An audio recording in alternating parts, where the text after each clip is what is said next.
de la tentación a ser transformados. El anzuelo, si usted tiene el anzuelo herrumbrado, no va a pasar nada. La verdad es que el pez va a llegar a curiosear, pero no va a pasar nada. Entonces, el anzuelo es frío, está afilado, pero si lo lanza así expuesto, en realidad no tiene ningún atractivo. Si usted usa el mismo anzuelo para atraer a un pez, necesita una carnada. Entonces el pez no está viendo un anzuelo. El pez lo que está viendo es un cebo atractivo, algo que el pez desea. Desde abajo el pez no ve el peligro, solo ve algo apetitoso. Es fácil, es tentador. Se acerca, muerde confiado y en ese mismo instante el pez queda atrapado. Lo que parecía una oportunidad se convierte en su ruina, porque el pez estaba hambriento, andaba buscando algo que comer, vio la carnada, pero no era lo que él esperaba. Así funciona la tentación. Nunca se presenta como destrucción, sino como algo deseable que se oculta y que puede tener consecuencias mortales. Hay ejemplos de personas que tal vez usted conoce, o ejemplos bíblicos que han caído en la tentación, dieron rienda suelta a su pecado y después los problemas vinieron a su vida. Entonces, este pasaje nos muestra de dónde viene realmente la tentación, cómo crece el pecado y cómo Dios nos rescata y nos transforma. La idea del rescate, la idea de la salvación es que nos transforme. Gracias a Dios, sí, tenemos la seguridad de nuestra salvación cuando lleguemos allá, pero tenemos que ser transformados acá, porque si no somos transformados no podemos dar fruto. Esa es la idea. Entonces, como Dios nos rescata, nos transforma, pero antes de ver la solución, Santiago quiere que enfrentemos el diagnóstico. No sé si se acuerdan la vez pasada que vimos que el autor escribe a los creyentes que están dispersos en toda el área del Mediterráneo. Ya los creyentes, y especialmente los judíos, están siendo perseguidos por Roma y se fueron de Jerusalén. Entonces, está enseñándole las dificultades, no solo los obstáculos, sino herramientas de Dios para madurar su fe. Les exhorta a tener gozo en medio de las pruebas, porque producen paciencia y crecimiento espiritual. Al pedir sabiduría con fe, sin dudar, entonces entendemos que la pobreza como la riqueza deben verse desde una perspectiva eterna. Y al perseverar bajo la prueba, sabiendo que Dios recompensa con la corona de vida. Entonces, lo que aprendimos la vez pasada es que no importa qué esté pasando en su vida, lo importante es lo que viene. Y a pesar de las pruebas, que sí, efectivamente, las manda el Señor, es para crecer, para que nuestro carácter se forme, para ser mejores personas. Bueno, ¿quién soy yo como persona? Tal vez yo soy hijo, tal vez soy padre, tal vez soy esposo o esposa. Si hay una transformación real del Evangelio, yo debería tener cambios de conducta reales para mostrar el amor de Dios a mis seres queridos, a las personas que quiero, a mis amigos, a las personas en el trabajo, a mis subalternos si soy jefe, a mis jefes si yo soy subalterno. De eso se trata. Entonces, en resumen, aprendimos que las pruebas externas son usadas por Dios para formar nuestro carácter y fortalecer nuestra fe. Ese es el fin. Cuando el pueblo de Israel estuvo en el desierto reclamando, estaban fortaleciendo la fe porque estaban recordando todo lo que Dios había hecho, aunque no eran obedientes. Una cosa es recordar lo que Dios ha hecho en mi vida, y otra cosa es ser obediente a lo que Dios me está pidiendo. Son dos cosas diferentes. Yo puedo contar mi testimonio a muchas personas, pero si no estoy creyendo verdaderamente lo que Él hizo en mi vida no va a ser un ejemplo de lo que Él espera de mí. Ahora, no estoy hablando de religiosidad porque no podemos ser perfectos. Lo que estoy hablando es que esa transformación que viene de adentro hacia afuera tiene que mostrarle a los otros que yo soy seguidor de Cristo. Esa es la idea. Entonces, tenemos muchos versículos, son 10 y los he dividido en 4 puntos y vamos a ir rápido. Y vamos a ir progresivamente leyendo la palabra y explicando lo que dice. Lo bonito de estos textos de Santiago es que son tan buenos que yo ni siquiera debería estarlos explicando, porque se entienden solos. Pero tal vez yo les voy a dar perspectivas del texto que ustedes no han visto, y ahí empezaremos con Santiago 1. El punto 1 es la fuente de la tentación. Y antes de leer la palabra de Dios voy a hacer una pequeña oración. Señor, te damos gracias por este día, Señor, porque tú eres santo, porque tú eres bueno, porque dice tu palabra que tus misericordias son nuevas cada mañana. Y aquí estamos, Señor Padre. Por favor, Padre, yo pido que me quites, y que, como decía Juan el Bautista, yo solamente hago el camino para que tú hables, Señor Padre, a través de tu palabra. Pon un corazón enseñable en nosotros, una mente abierta, para que nosotros podamos entender, ser animados, ser confrontados y compartir con otros lo que venimos a aprender. En el nombre de Jesús oramos. Amén y amén. Entonces, Santiago 1, del 13 al 15, dice la palabra de Dios: cuando alguno es tentado, no diga que es tentado de parte de Dios, porque Dios no puede ser tentado por el mal, ni Él tienta a nadie, sino que cada uno es tentado cuando de su propia concupiscencia es atraído y seducido. Entonces la concupiscencia, después que ha concebido, da a luz al pecado, y el pecado, siendo consumado, da a luz a la muerte. Este es un tema muy interesante, el que está tocando el autor. Tentado, que en griego significa peirazo, es ser probado o atraído al pecado. Literalmente lo que escuchaban los primeros cristianos cuando Santiago les estaba escribiendo, porque les estaba escribiendo en griego, que era la lengua que manejaban. Entonces estaba diciendo: cuando ustedes sean probados o sean atraídos al pecado. Yo no quiero ser atraído al pecado, pero si somos sinceros, muchas veces el pecado nos atrae bastante. Entonces este versículo nos enseña que Dios no puede ser tentado por el mal, porque Él es santo, porque Él es perfecto. Por consiguiente, Él no tienta a nadie. En cambio, la tentación proviene de nuestros propios deseos pecaminosos. Si bien Dios permite las pruebas para examinar y fortalecer nuestra fe, su propósito no es inducirnos al pecado, sino producir perseverancia y madurez espiritual. Entonces, yo estoy dado al pecado porque soy pecador, aunque ya he sido salvo por gracia. Pero también hay uno que anda rondando, ¿verdad?, como león rugiente, que lo que quiere es tentarme. Y el ejemplo mejor que tenemos en la palabra de Dios de esto es cuando literalmente Satanás pidió a Job para tentarlo, ¿verdad? Pero en realidad no fue tentado, sino que le dio todo. O sea, le quitó todo. ¿Por qué? Porque Dios le dio el permiso. Dios le dio el permiso para que hiciera eso. Y en otras ocasiones Satanás tienta al hombre y a la mujer para ver qué es lo que va a pasar. Pero nosotros tenemos que estar firmes en la fe, y vamos a ver por qué.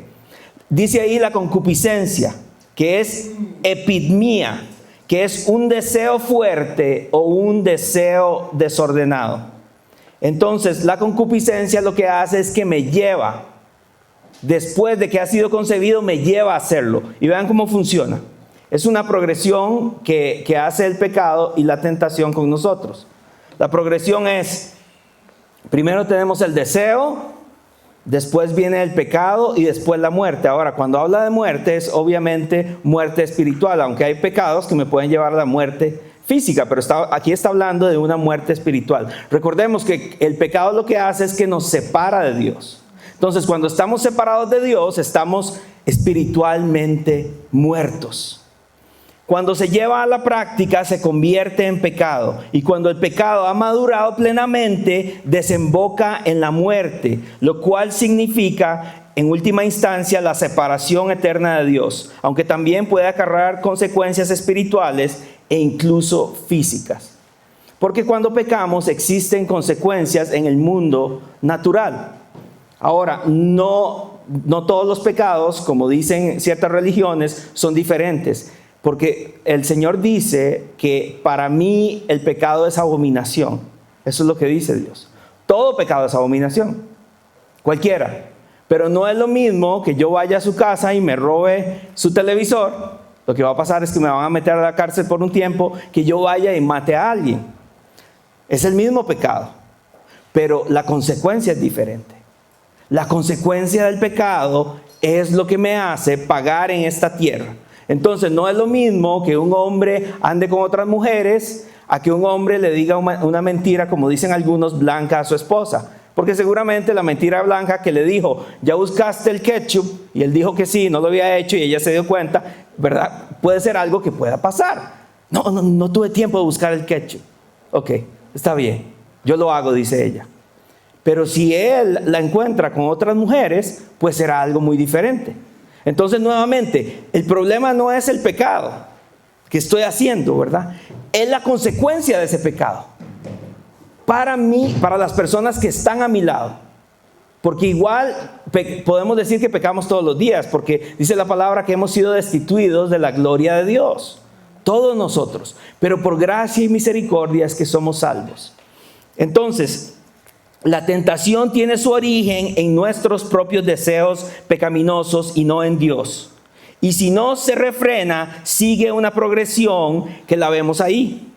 El pecado se opone a Dios, quien es la fuente misma de la vida. No obstante, las Escrituras también ponen de relieve la esperanza por medio de Cristo. Dios interviene en este ciclo mortal ofreciendo el perdón y la vida eterna, de modo que el pecado ya no tiene la última palabra en nuestras vidas, en el creyente. El pecado, desgraciadamente, tiene la última palabra en el mundo. ¿Por qué? Porque ellos no tienen esperanza. Por eso es la necesidad de que usted y yo vayamos al mundo a contar el regalo de la salvación, porque ellos están condenados por ese pecado. Es nuestra responsabilidad, y Dios nos necesita para avanzar su misión, pero es nuestra responsabilidad hacerlo porque Él nos invita a usted y a mí a hacerlo. Entonces, imaginen el pecado como un embarazo, porque literalmente empieza invisible, empieza con un espermatozoide, pero empieza a crecer y luego da a luz después de 9 meses. Igual es el pecado. Cuando grandes hombres de Dios han caído especialmente en pecados sexuales, eso no pasó de la noche a la mañana. Eso pasó progresivamente. Porque primero a él seguramente le gustó la muchacha y le dijo algo. Y después de eso consiguió su teléfono. Y después de eso seguramente se empezaron a textear y empezaron a verse hasta que se consumó el pecado. ¿Pero por qué pasa esto? Bueno, tenemos ejemplos antes de decir el por qué en la palabra de Dios. Y los ejemplos son muy interesantes porque son de 2 hombres de Dios del Antiguo Testamento. El primer ejemplo fue José.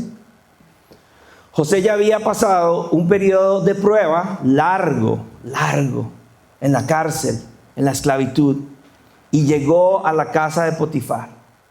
Y la esposa de Potifar seguramente le echó el ojito a José y que como que quería con él, ¿verdad?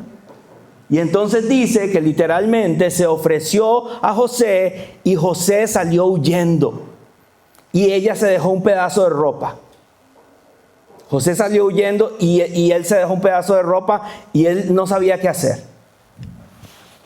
Entonces la tentación llegó y José la conquistó. Otro hombre grande del Antiguo Testamento es David. La palabra lo describe como un hombre de acuerdo al corazón de Dios. Y David es tentado también por un deseo sexual.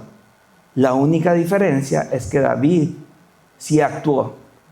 La única diferencia es que David sí lo pensó. La única diferencia es que David sí lo meditó y al final consumó el pecado. Entonces, este es el paralelismo. Los dos fueron tentados. Uno huyó del pecado y el otro corrió hacia el pecado. Es la gran diferencia. Cuando estamos en Cristo no es que no vamos a ser tentados. Cuando estamos en Cristo va a llegar la tentación, van a llegar las tormentas, va a llegar la depresión, la ansiedad, el dolor. Pero lo importante es estar en Cristo. A eso nos referimos. Dice el Salmo 91 que el que habita al abrigo del Altísimo morará bajo la sombra del Omnipotente. Entonces les voy a explicar gráficamente cómo funciona esto. Usted está tratando de hacer lo correcto delante de los ojos de Dios. Usted está comprometido con una iglesia que le está predicando la palabra. Está siendo animado a vivir su fe. está cultivando su relación con el Señor, leyendo la palabra de Dios, orando por otros hermanos, tratando de compartir su fe. Está haciendo lo que el Señor espera de usted. Y llega la tentación. Como usted está morando bajo la sombra del Altísimo, no es que la tentación no va a llegar, pero el Espíritu Santo lo va a alertar a usted. No, Roycito, no hagas eso. No, Johncito, no hagas eso. El Espíritu Santo nos alerta, porque yo estoy en comunión con Dios. Entonces yo me salgo de la sombrilla, de la sombra del Altísimo, ¿verdad? Yo me salgo, entonces estoy en mis propias fuerzas.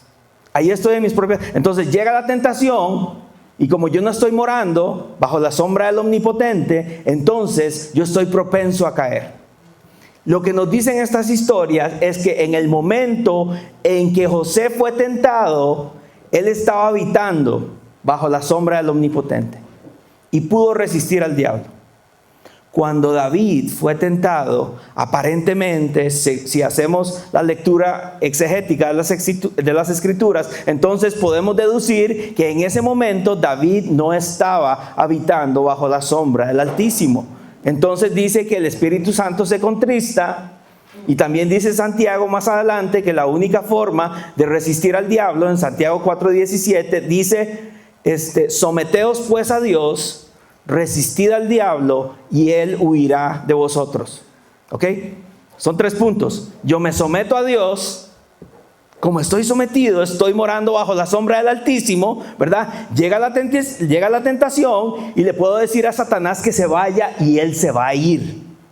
Esto literalmente es una promesa. Someteos pues a Dios, resistid al diablo, ¿y qué va a pasar? Y él va a huir. Él va a huir de ustedes. Así es como funciona. Entonces, Adán culpó a Dios también. Y le dijo, mira la mujer que me diste, porque normalmente nosotros no queremos ser responsables de lo que estamos haciendo. Pero Cristo tomó responsabilidad por los pecados que Él no cometió. ¿Y por qué Adán dijo eso? Porque la que fue tentada primero fue Eva. Pero entonces, ¿cuál era la responsabilidad de Adán? Porque es muy fácil para nosotros los hombres, dice, claro, con razón. Con razón.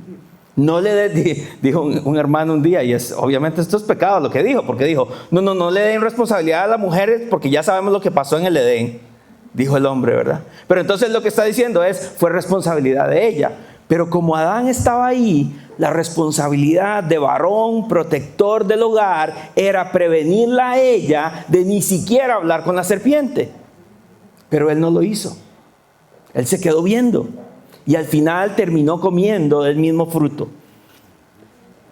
Entonces deja de culpar tu pasado, tus circunstancias, y deja de culpar a otros, porque el pecado nace en el corazón. Muchas veces las consecuencias que tenemos, que nuestro pecado afecta a otros, terminamos culpando a esas personas. Y lo he visto muchas veces en consejería. Cuando viene la muchacha y me trae a un varón, y lo que ella me está diciendo es, cámbiemelo. Y lo que ella me está diciendo es, no, pero cámbiela a ella porque viera todo lo que me dice en la noche, ¿verdad? No es eso. El cambio tiene que ser interno. La transformación tiene que ser personal primero en mi vida. Yo no la traigo a ella para que la cambien a ella, ni a él para que lo cambien a él. Llegamos en conjunto para que el Señor nos hable y nos transforme. Para eso llegamos. Entonces, ¿dónde estás justificando en lugar de confesar a Dios? Porque muchas de las cosas que hacemos simplemente las justificamos. Por eso las seguimos haciendo. ¿Qué deseo secreto está creciendo en tu corazón? O aún más, ¿qué pecado el día de hoy sabes que estás cometiendo y no has tenido la valentía ni la madurez de decirle al Señor, ayúdame, Padre, ayúdame con esto? Y esto nos lleva al segundo punto, que es... yo no sé qué pasó ahí. Ahí está. La fuente de todo buen don. La fuente de todo buen don en Santiago 1, 16 al 18. Seguimos leyendo. Amados hermanos míos, no erréis. Toda buena dádiva y todo don perfecto desciende de lo alto, del Padre de las luces, en el cual no hay mudanza ni sombra de variación. Él, de su voluntad, nos hizo nacer por la palabra de verdad, para que seamos primicias de sus criaturas. No erréis, dice Santiago. Santiago le está hablando a esas personas que tenían muchos problemas y se sentían desesperados por una razón, porque estaban siendo perseguidos.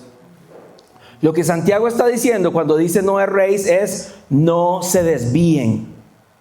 No se desvíen. Santiago enseña que a diferencia del pecado y la tentación que provienen de nuestros propios deseos, todo lo verdaderamente bueno y perfecto proviene de Dios. Dice ahí que Él es inmutable, que Él es el Padre de las luces. Me puse a investigar esto porque esto no creo que antes lo había leído, Padre de las luces.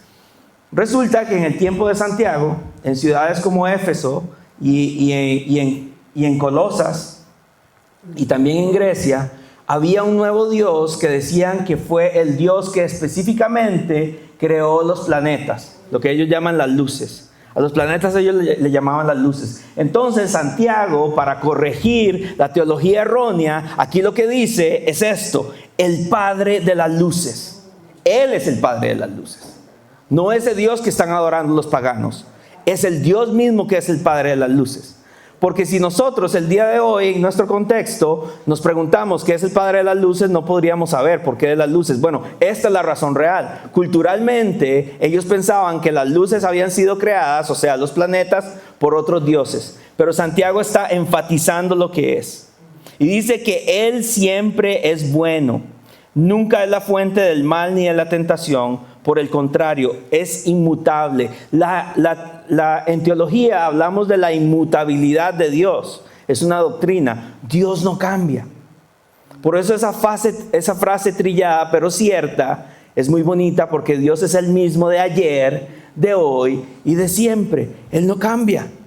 Tanto así que Él dice que te escogió a ti desde la fundación del universo. Él vio nuestros ojos en el vientre de nuestra madre. Esta verdad nos brinda la certeza de que si bien somos responsables de nuestro pecado, podemos confiar plenamente en el carácter y la generosidad de Dios, manifestados en la última instancia en el don de Jesucristo, por medio de quien recibimos gracia. Ahora, acá no estamos predicando ser perfectos, porque no podemos serlo. Hay iglesias y hay movimientos teológicos que les predican a las personas que tienes que ser perfecto para llegar a Cristo. Tanto así que la misma Biblia refuta eso, porque dice 7 veces caerá el justo y 7 veces el Señor lo levantará. No podés ser perfecto. Yo no puedo ser perfecto.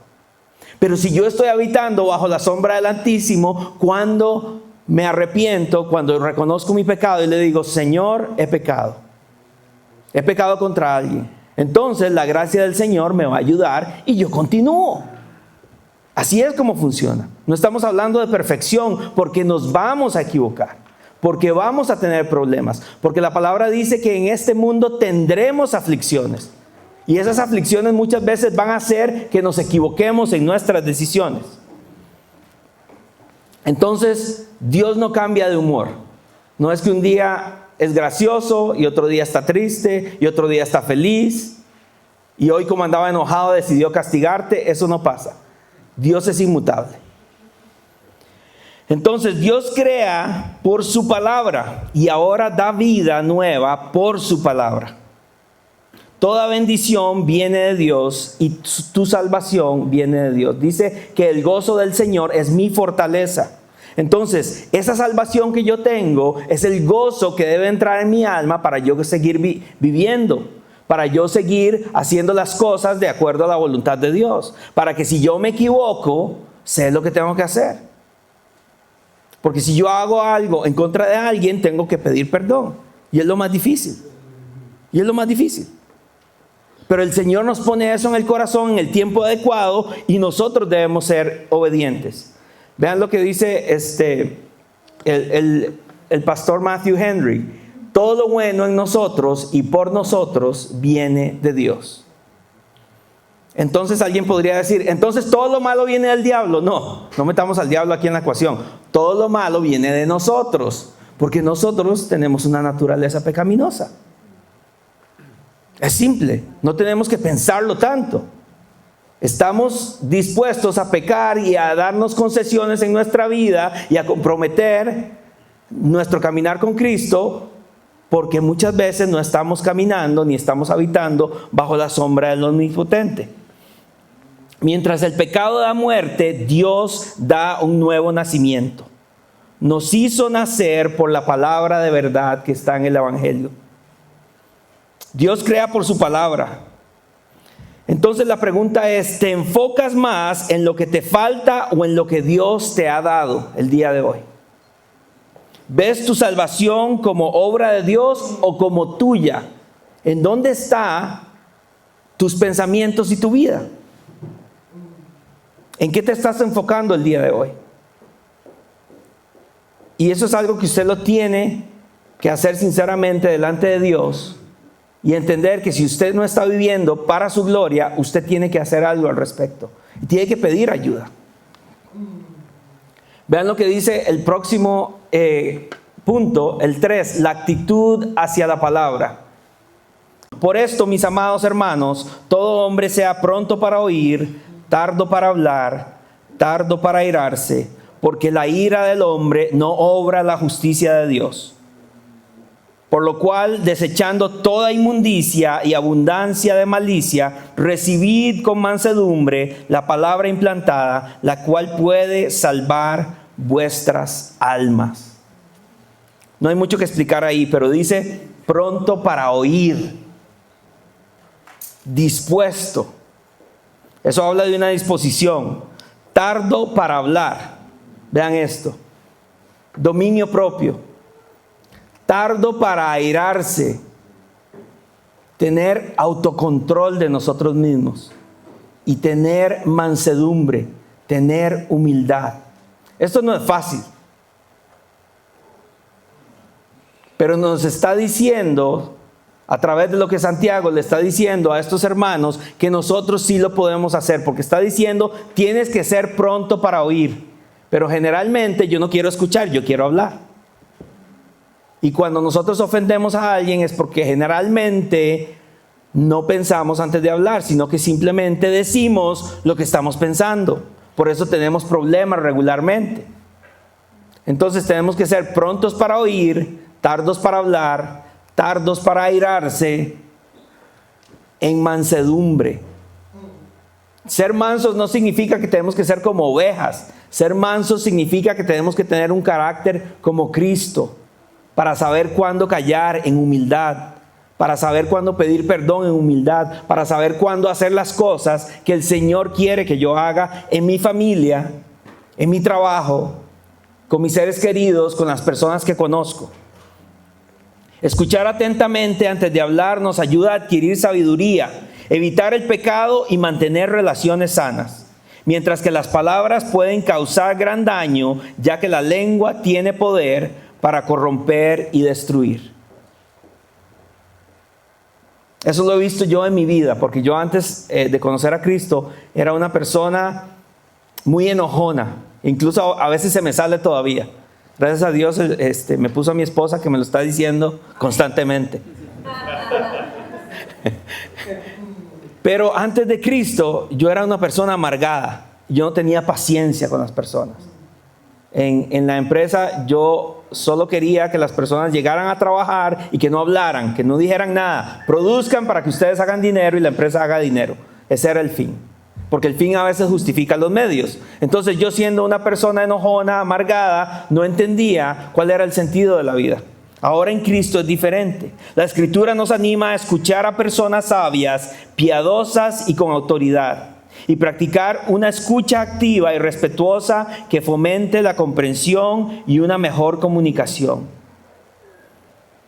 En última instancia, disciplinar nuestras palabras y querer escuchar nos alinea con la voluntad de Dios, y eso nos trae bendición. No es lo que decimos, como yo le decía a un hermano. Es como lo decimos. Él llegó con su esposa a una consejería y le habló mal.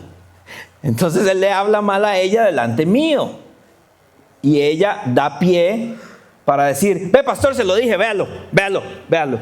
Y yo, no, ¿por qué, Señor? Hermano, mire, no es lo que usted está diciendo, porque lo que usted está comunicando a su esposa, usted tiene razón.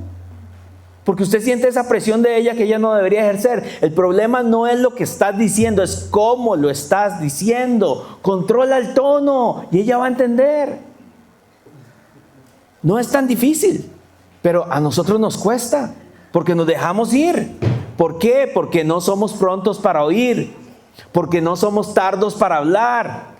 Porque en vez de ser tardos para airarse, estamos esperando cualquier cosa mínima para poder enojarnos y reclamar, porque nos gusta reclamar. Especialmente cuando estamos dando consejerías o enseñando principios financieros, lo que yo le digo a las parejas, lo que tienen que evitar son 3 palabras. Evite 3 palabras. ¿Cuáles son? Te lo dije. Porque si los dos toman una buena decisión, ¿qué va a pasar? Los dos van a celebrar. Resulta que fue una decisión comprar eso porque nos ayudó en la empresa. Vean ahora, si los dos toman una mala decisión, los dos van a llorar, pero van a llorar juntos. Y no van a ver te lo dijes. ¿Entienden cómo es? Así es. Tomamos una decisión en pareja y dicen, vamos a usar la tarjeta de crédito para ir a Disney y nos gastamos miles de dólares y después lloran juntos, pero van a llorar juntos. No hubo te lo dijes. Exacto, van a llorar juntos y contentos, pero te lo dije no van a ver. Eso es lo que tenemos que evitar. Tenemos que evitar el te lo dije. Cuando él toma una decisión que ella no estaba esperando, cuando él compra cosas que él no estaba esperando, cuando él llega al trabajo y hay 15 cajas de Amazon y dice, ¿qué es esto? Las decisiones son en conjunto. Las decisiones son en conjunto. Por eso es que dice la palabra que somos una sola carne. Y por eso es que dice ahí que tenemos que escuchar a personas sabias, porque usted tiene el discernimiento para entender quién es sabio en su vida. Hermana, busque una mujer de Dios que le pueda ayudar. Hermana, si usted es madura, busque una mujer que quiera ser ayudada. Hermano, si usted tiene problemas, busque un hombre de Dios para que le ayude. Y si usted es ese hombre de Dios que está caminando con Cristo, busque a alguien para ayudarlo. Porque muchas veces algunos escuchan sermones como críticos de restaurante y lo que van a la iglesia es a criticar, no a escuchar. Y entonces dicen, el sermón estuvo muy largo, no dio suficientes ilustraciones, no me gustó esa canción. Pero hay otras personas que vienen a la iglesia con hambre de aprender, de la palabra, no de un hombre, de la palabra de Dios. Entonces siéntese bajo a alguien que lo va a apuntar a Cristo y que lo va a animar a vivir en Cristo. Vean lo que dijo Charles Spurgeon. La palabra de Dios es como un león. No necesitas defenderla, suéltala. Es la palabra de Dios. Entonces lo que me está diciendo Charles, que es considerado el príncipe de los predicadores, es que yo tengo la palabra que está aquí y que está escrita en mi corazón y yo la tengo que desatar, yo no la tengo que defender. Porque como yo le digo a las personas, no tienes que andar ofendiendo a nadie. Si les compartes el evangelio, los vas a ofender. ¿A qué se refiere, pastor? Porque cuando usted comparte el evangelio, usted le va a decir a la persona que es pecadora y la persona le va a decir, no, pero yo soy muy buena, yo no mato, yo no robo, ni bailo pegado, dicen. Yo soy muy bueno, yo no voy a ir al infierno.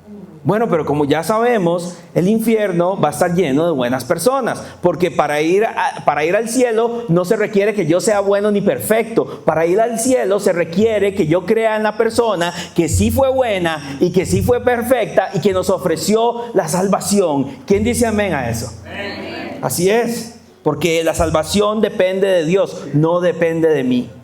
Es su obra, no es mi obra, porque yo voy a fallar. Pero ¿qué dice la palabra? Que cuando fallo, ahí está el Señor para levantarme. Entonces, Jesús es la palabra encarnada y rechazar la palabra es rechazarlo a Él. Entonces tienes que desechar el orgullo, tienes que dejar la amargura, tienes que evitar el pecado y cuando pecas contra alguien tienes que pedir perdón. Y si alguien me tiene que pedir perdón, la postura mía, aunque me duela, es sí te perdono. Recibe la palabra como una semilla, porque la palabra es una semilla. Tenemos que plantarla. Porque la salvación, como no depende de mí, entonces tampoco yo puedo transformar las vidas de nadie. Yo tengo que plantar la semilla y la semilla crecerá. Entonces, ¿vienes a ser transformado a la iglesia o solamente a recibir información? Esa es la pregunta. ¿Qué está bloqueando tu corazón para vivir de acuerdo a la voluntad de Dios? Para vivir en Él, para habitar bajo la sombra del Altísimo. Y lo vemos acá en el último punto, en donde es la práctica de la palabra. Santiago 1, 22 y 23 dice así: pero sed hacedores de la palabra y no solamente oidores, engañándoos a vosotros mismos. Porque si alguno es oidor de la palabra, pero no hacedor de ella, este es semejante al hombre que considera en un espejo su rostro natural. Entonces dice que hay que ser hacedores, hay que tener acción, hay que accionar nuestra fe. Yo no puedo vivir solamente diciendo que dicha que soy salvo porque es por la obra de Cristo y no hago nada al respecto. Yo tengo que hacer, yo tengo que vivir la palabra. Porque al ser hacedores, nosotros vamos a tener una obediencia activa. Cuando yo hago algo es por consecuencia de algo. Cuando yo era niño, mi mamá me decía, ve y tiende la cama. Y yo tenía dos opciones: voy a tender la cama o no tiendo la cama. Si tiendo la cama, mi mamá va a estar feliz. Si no tiendo la cama, me va a dar una nalgada. Así funcionaba en mi casa.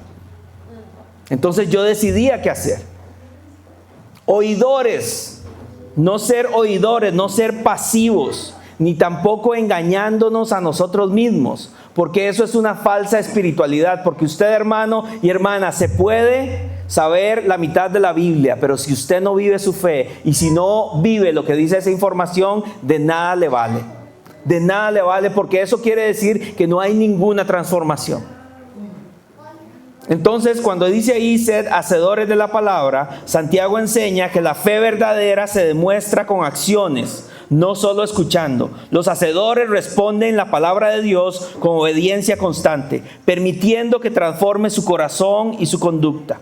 Son como los sabios que, según Jesús, edifican sobre la roca al poner en práctica su enseñanza. Estos creyentes internalizan la escritura, perseveran en ella y la viven diariamente, lo que produce libertad espiritual y bendición. Su obediencia nace de su amor por Dios y confirma la autenticidad de su fe. Cuando yo me levanto todos los días, no tengo que decir, hoy voy a ser perfecto para Dios. No, cuando yo me levanto todos los días, yo oro y le digo, Señor, ayúdame porque hoy viene un día difícil. Porque me siento cansado, porque tengo reuniones, porque tengo que ir a hacer esto, tengo que ir a hacer aquello. Señor, ayúdame a tomar decisiones, ayúdame a tener sabiduría, ayúdame a tener discernimiento. A eso se trata, de eso es lo que se trata. No de forzarnos a ser perfectos, sino de forzarnos ahora sí a tener una relación personal con el Creador de los cielos y la tierra. Después hace el contraste cuando dice oidores de la palabra. En contraste, los oidores que no actúan se engañan a sí mismos, pensando que escuchar es suficiente. Santiago los compara con alguien que se mira en un espejo y luego olvida cómo es, mostrando una respuesta superficial e ineficaz a la verdad. Aunque puedan oír sermones o leer la Biblia, no la aplican. La gente dice, yo soy cristiano porque voy a la iglesia. No, yo soy cristiano porque tengo una relación personal con Dios a través de Cristo. No porque voy a la iglesia. ¿Tengo que ir a la iglesia? Sí. ¿Tengo que reunirme con hermanos? Sí. ¿Tengo que tratar de compartir mi fe? Sí. Pero no me hace cristiano el venir a la iglesia, porque si solo vengo a obtener información no me sirve de nada para mostrar a Cristo a otras personas. Este tipo de fe pasiva es peligrosa, ya que Jesús advierte que quienes oyen pero no obedecen son como insensatos que construyen sobre la arena y sus vidas terminan en ruina espiritual. Mirarte en un espejo y no cambiar nada es absurdo. Porque si yo me miro en un espejo y yo pienso que soy perfecto, lo que estoy viendo es una mentira. Entonces, cuando nos vemos en el espejo y cuando nos vemos por medio de los lentes a través de la cosmovisión del Evangelio, nosotros nos damos cuenta que estamos frente a un Dios que dicen los profetas que es santo, santo, santo. Y yo, que soy Roy Vargas, un pecador tratando de hacer lo correcto, pero no puedo ser perfecto. Pero Dios sí es perfecto. Dios sí es perfecto. Entonces yo tengo que practicar todo lo que sé. Vean lo que dice.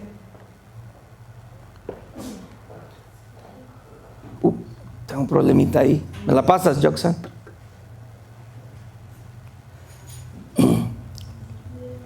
Jonathan Edwards dice: practicar todo lo que sé es mi deber.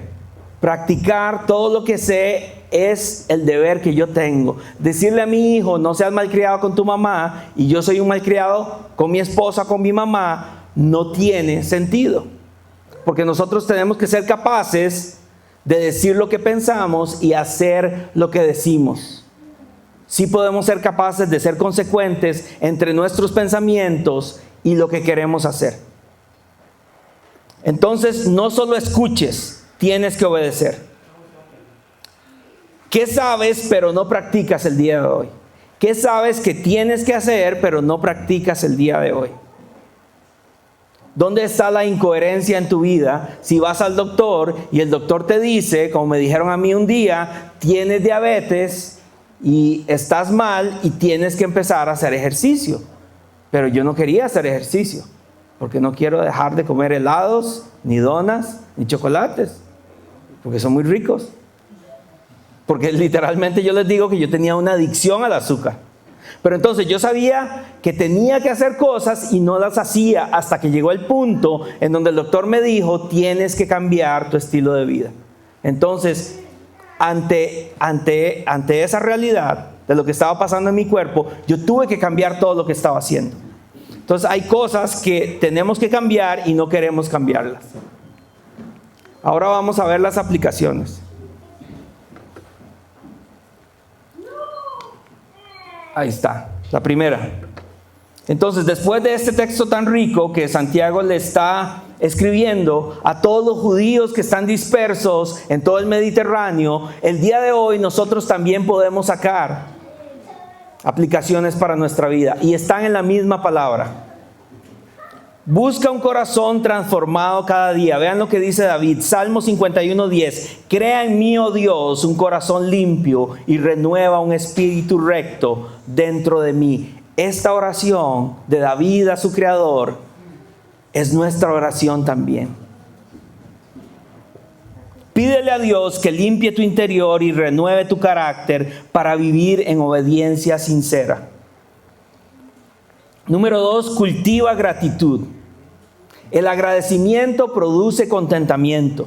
Vean lo que dice 1 Tesalonicenses 5:18. Es Pablo escribiéndole a la iglesia de Tesalónica. Dad gracias en todo, porque es la voluntad de Dios para con vosotros en Cristo Jesús. Oiga lo que está diciendo. La voluntad de Dios para su vida es que usted tenga agradecimiento en todo. Nuevamente, la voluntad de Dios es que usted sea agradecido con todo, porque el mismo Pablo lo dijo: sé vivir en abundancia y en escasez. En todo estoy contento. No es tan fácil, pero la palabra dice que sí podemos hacerlo.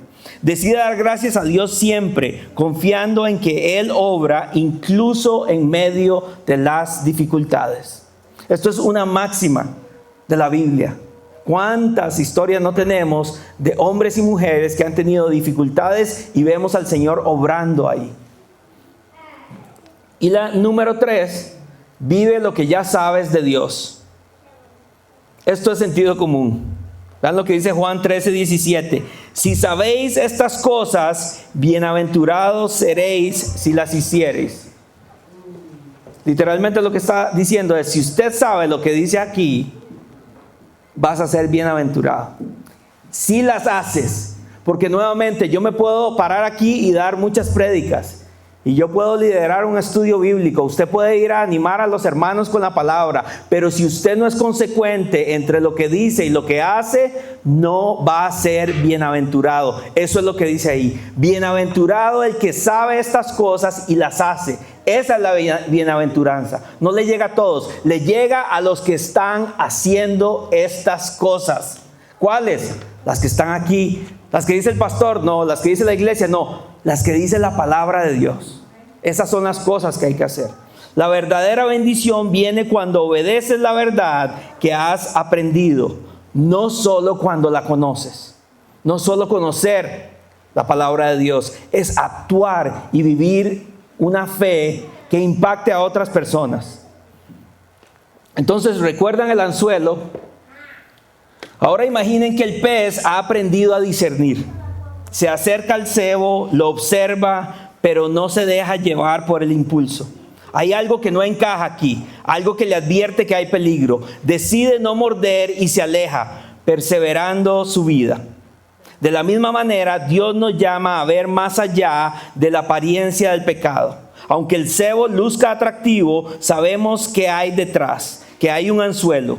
La sabiduría no está en acercarse más, sino en apartarse a tiempo. Porque la verdadera libertad no está en probarlo todo, sino en rechazar lo que nos destruye.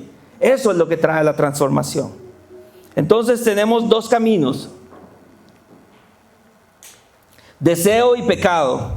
Muerte, el pecado nos lleva a la muerte. Y la palabra, a través de la obediencia, nos lleva a la vida.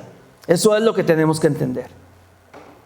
El Señor no está esperando que nosotros seamos perfectos, está esperando que nosotros seamos obedientes. Y ahora hay algo para terminar que quiero que lo tengan presente. Mucha gente piensa que la salvación se obtiene por la obediencia, y no es así. La salvación produce obediencia. Esa es la diferencia. Cuando yo sé que mi salvación no depende de mí, que yo tengo la vida eterna en Cristo, yo debo ser agradecido y debo actuar de acuerdo a lo que dicen las Escrituras para obtener la bienaventuranza. Entonces, Dios no te tienta para que caigas, Él te llama a permanecer firme. Tu problema no es solo conducta, es el corazón. Tu solución no es el esfuerzo, es Cristo. Él vivió perfectamente, murió por tu pecado y resucitó para darte vida. El pecado te susurra, pero Dios te habla claramente a través de su palabra. El deseo quita, pero Dios te da. Oír engaña, pero obedecer es lo que transforma. No te vayas igual. Mira la palabra y esta vez haz algo al respecto.